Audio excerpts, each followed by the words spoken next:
आज हम जानेंगे कि वंदे भारत ट्रेन इतनी खास क्यों है और क्यों वंदे भारत ट्रेन का बार बार कोलिजन हो रहा है। वंदे भारत एक्सप्रेस हमारे देश के विकास का वो सबूत है कि हम देर से सही पर विकास की ओर तेजी से आगे बढ़ रहे हैं।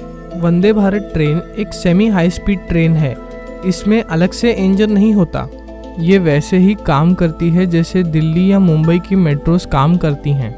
पहली जनरेशन की वंदे भारत ट्रेन दिल्ली से कटरा और दिल्ली से वाराणसी तक चलाई गई थी। अगर विदेशी बुलेट ट्रेन और हमारे देश की वंदे भारत ट्रेन को कंपेयर किया जाए तो मैं आपको बता दूं कि जहां बुलेट ट्रेन 0 से 100 की रफ्तार पकड़ने के लिए 55 सेकेंड लेती है, वहीं हमारे देश में बनी वंदे भारत ट्रेन जो कि एक सेमी हाई स्पीड ट्रेन है, वो 0 से 100 की स्पीड पकड़ने के लिए मात्र 52 सेकेंड का टाइम लेती है। पर मैं आपको ये भी बता दूं कि जहां बुलेट ट्रेन 300 से 350 किलोमीटर प्रति घंटे की रफ्तार से चल सकती है, वहीं पे हमारी वंदे भारत ट्रेन की टॉप स्पीड 180 से 200 किलोमीटर प्रति घंटा है। पर क्योंकि ये एक सेमी हाई स्पीड ट्रेन है, उस हिसाब से ये एक बहुत अच्छी बात है। और ऊपरी अधिकारियों से जब इस बारे में पूछा गया कि वंदे भारत ट्रेन 0 से 100 किलोमीटर प्रति घंटे की रफ्तार 52 सेकेंड में कैसे हासिल कर लेती है, तो उसका कारण ये बताया गया कि जो नई वाली वंदे भारत ट्रेन है उसका वजन प्रीवियस जनरेशन की वंदे भारत ट्रेन से 38 टन कम है, जिस वजह से ट्रेन अपनी मैक्सिमम स्पीड 180 किलोमीटर प्रति घंटे की रफ्तार को बड़ी आसानी से हासिल कर लेती है। हाल ही में एक वीडियो भी बहुत वायरल हुआ था जिसमें हमारे रेलवे मिनिस्टर के द्वारा खुद ये बताया गया किस तरह से वंदे भारत एक्सप्रेस के अंदर एक ग्लास रखा हुआ है और ट्रेन 181 किलोमीटर प्रति घंटे की रफ्तार से चल रही है, पर ग्लास का पानी जरा भी छलक कर इधर उधर नहीं गिरा।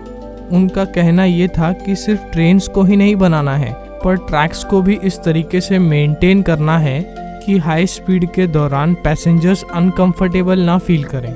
बताया जाता है कि वंदे भारत ट्रेन के अंदर इतनी स्टेबिलिटी इसलिए पॉसिबल हो पाई है क्योंकि वंदे भारत ट्रेन में नॉर्मल स्प्रिंग सस्पेंशन ना लगाकर एयर सस्पेंशन लगाया गया है।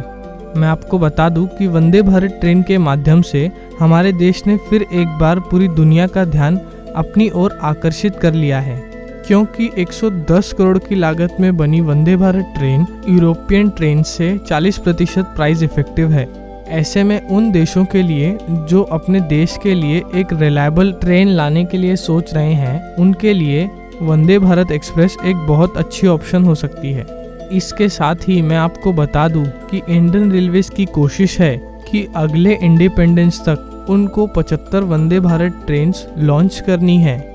और बताया जा रहा है कि जैसे जैसे new versions of Vande Bharat train आएंगे वैसे वैसे उनकी स्पीड इंक्रीज होती जाएगी। इसके साथ ही ट्रेन एक एंटी कोलिजन सिस्टम के साथ आती है जिसका नाम कवच है, जिसमें अगर सामने से कोई ट्रेन आ रही हो तो बिना ड्राइवर के इंटरफेरेंस के दोनों ट्रेन्स वहीं पर रुक जाएंगी। हाल ही में हमारे प्राइम मिनिस्टर नरेंद्र मोदी जी के द्वारा 30 सितंबर को वंदे भारत एक्सप्रेस 2.0 को हरी झंडी दिखाई गई और इनॉग्रेशन होने के कुछ ही दिनों बाद न्यूज़ आई कि वंदे भारत एक्सप्रेस ट्रेन का एक्सीडेंट हो गया है और ट्रेन के आगे का नोज जैसा हिस्सा था वो किसी कैटल के टकराने की वजह से टूट गया है। और इनॉग्रेशन होने के बाद ऐसा 3 से 4 बार हो चुका है। और जब इस मामले की जांच हुई और आला अधिकारियों से इस बारे में पूछा गया तो बताया गया कि हमारे देश में कैटल कोलिजन की समस्या बहुत आम है। 2020 से 2021 के बीच 6,500 से ज़्यादा कैटल रन ओवर एक्सीडेंट्स हुए। ये एक्सीडेंट्स ज़्यादातर दिल्ली मुंबई ट्रैक पर या दिल्ली हावड़ा कॉरिडोर पर हुए थे।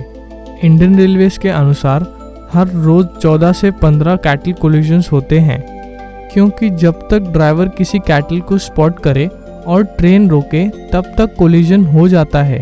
कैटल कोलिजन एक बहुत बड़ा रीज़न है जिसकी वजह से अक्सर डिलेज, एक्सीडेंट्स और रेयर सिनेरियोज में ट्रेन डिरेल तक का हो जाती है। इसलिए लोकोमोटिव ट्रेन्स में आगे की तरफ कैटल कैचर लगाया होता है, जिससे अगर कोई कैटल सामने आए तो ट्रेन का कोई एक्सीडेंट ना हो और वो कैटल की बॉडी भी साइड हो जाए। पर जब वंदे भारत ट्रेन में जो डैमेज हुआ उस बारे में पूछा गया तो बताया गया कि अत्यधिक स्पीड के लिए और एरोडायनामिक्स के लिए उसका इस तरीके का नोज जैसा शेप होना ज़रूरी है और उसको डिज़ाइन ही इस तरीके से किया गया है कि जैसे ही कोई कोलिजन हो तो ट्रेन को डैमेज ना हो, बस उसका जो नोज है उसे चेंज कर दिया जाए। उसके बाद रातों रात वंदे भारत ट्रेन का वो पार्ट लगाकर उसे रन करने के लिए तैयार कर दिया जाता है। कोलिजन के बाद बहुत पॉलिटिक्स हुई कि कैसी ट्रेन है ये, और इंडियन गवर्नमेंट और रेलवेज पर कई सारे सवाल उठाए गए। जो भी हो, अगर डिज़ाइन में कोई फ्लॉ नहीं है तो बार बार ट्रेन की नोज चेंज करना कोई परमानेंट सॉल्यूशन थोड़ी है। और जब हमारे देश में कैटल कोलिजन की समस्या इतनी बड़ी है तो क्यों इस पर कोई एक्शन नहीं लिया जाता है।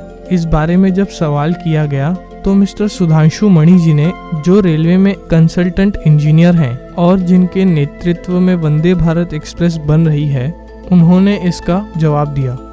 हाई स्पीड रेलवे ट्रैक्स की फेंसिंग का काम ऑलरेडी चालू है और एक इतने बड़े डिस्टेंस में फेंसिंग करना एक टाइम टेकिंग टास्क है। इसी कारण जब तक पूरी फेंसिंग नहीं हो जाती तब तक ऐसी न्यूज़ आती रहेंगी। और ट्रेन की maximum speed 180 kilometres per hour है। वो उस स्पीड पर तभी चलेगी जब पूरी फेंसिंग हो जाएगी। उन्होंने बताया कि दिल्ली से हावड़ा, दिल्ली से मुंबई के लिए पहले ही सैंक्शंस लग चुके हैं और टारगेट है कि 2024 तक इसे पूरा कर लिया जाए। उन्होंने ये भी कहा कि सिर्फ ट्रेन्स बनाने से कुछ नहीं होगा, हमें ट्रैक्स भी उस लायक बनाने हैं जिसके लिए हमें थोड़ा वक्त और तो लगेगा। इस पर आपकी क्या राय है, हमें ज़रूर बताएं। फिर मिलेंगे किसी और नई वीडियो में किसी और नए टॉपिक के साथ। तब तक के लिए जय हिंद, जय भारत, वंदे मातरम।